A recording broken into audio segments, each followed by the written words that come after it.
Hey, what's up, everybody?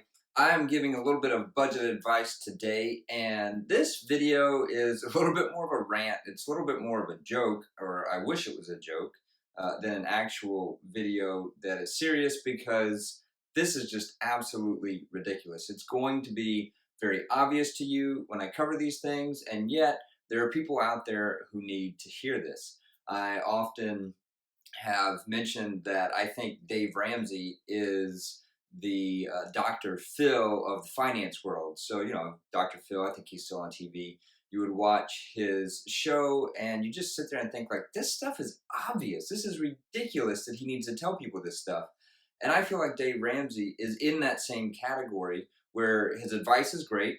And I like Dave Ramsey. But sometimes the people calling in, I'm just sitting there thinking, like, this is obvious. He's telling people obvious things, but apparently they need to hear them because they don't know them. So today is a little bit of that. I was reading in the Wall Street Journal, I think back around Christmas time. I saved the article because I wanted to at least comment on this because it's absurd. And the article was talking about the unethical behavior of car salesmen. Now, car salesmen don't exactly have a great reputation. I don't particularly have a problem with them. I'm not talking bad about car salesmen. I actually disagree with this article. I don't think it's the car salesman's fault.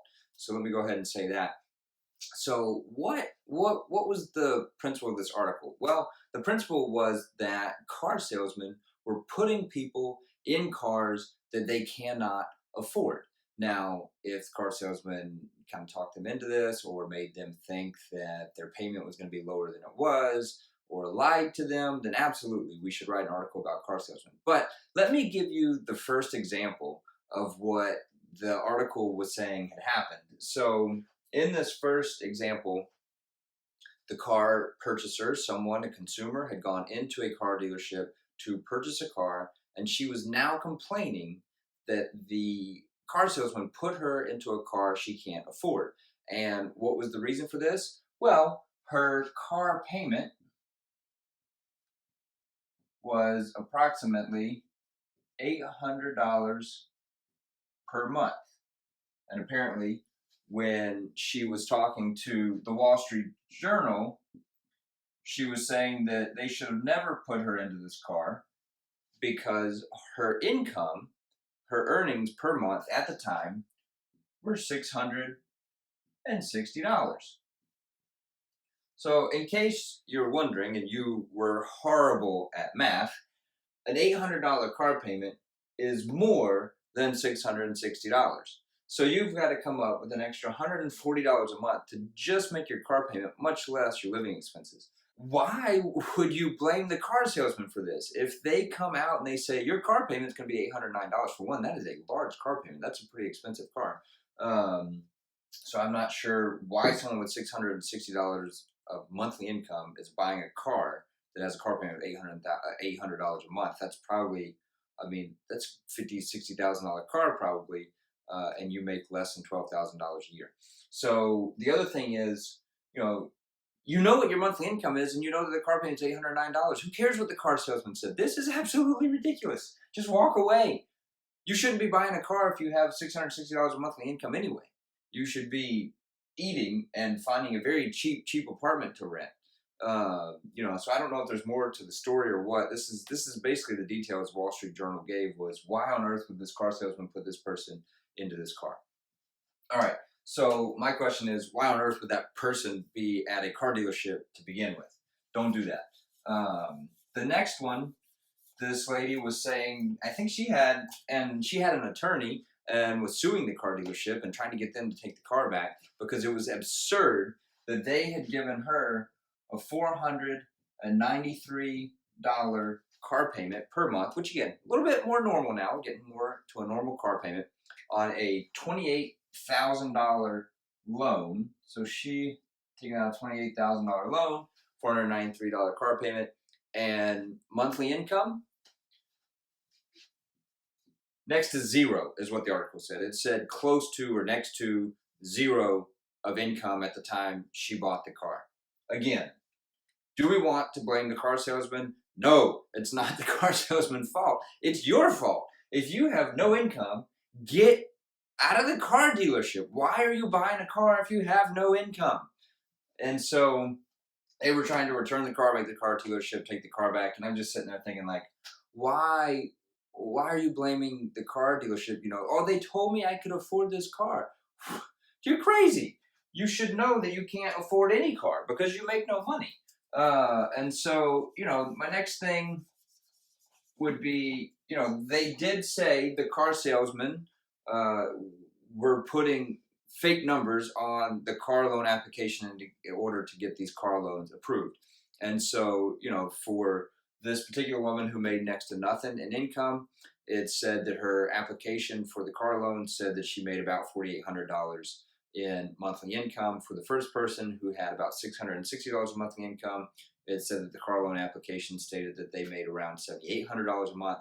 So, okay, we now do have some probably liability and certainly some unethical behavior on the car salesman's fault because they are lying on the loan application. And so, yes, this was something that the car salesman should never have done. This is something they should be held accountable for. But in these particular examples, the person should have never been buying a car to begin with. Then, even though they were doing that when they saw the car payment, they should have known that they can't afford the car payment, because we're not talking about someone who has a car payment of $400 a month, monthly income of $2,000, and thinks, well, yeah, I think I can afford that. I'm not sure. What do you think? And someone tells them they can afford it. No, we're talking about someone who made less than the car payment. You can't afford something that's more than what the money you make is per month. So I can't fathom this. It's like I said, this is a little bit of a rant, but the lesson here, I've got a couple of lessons here. All right. So I'm going to give you a couple of lessons that you need to know. And again, I hope that most of you watching this video already know these lessons, but I'm going to give them to you anyway. Number one is, don't buy anything that costs more than what you have. Cost greater than your money equals don't buy. Don't buy things you don't have money for. Lesson number one. Lesson number two, don't trust salesmen. All right?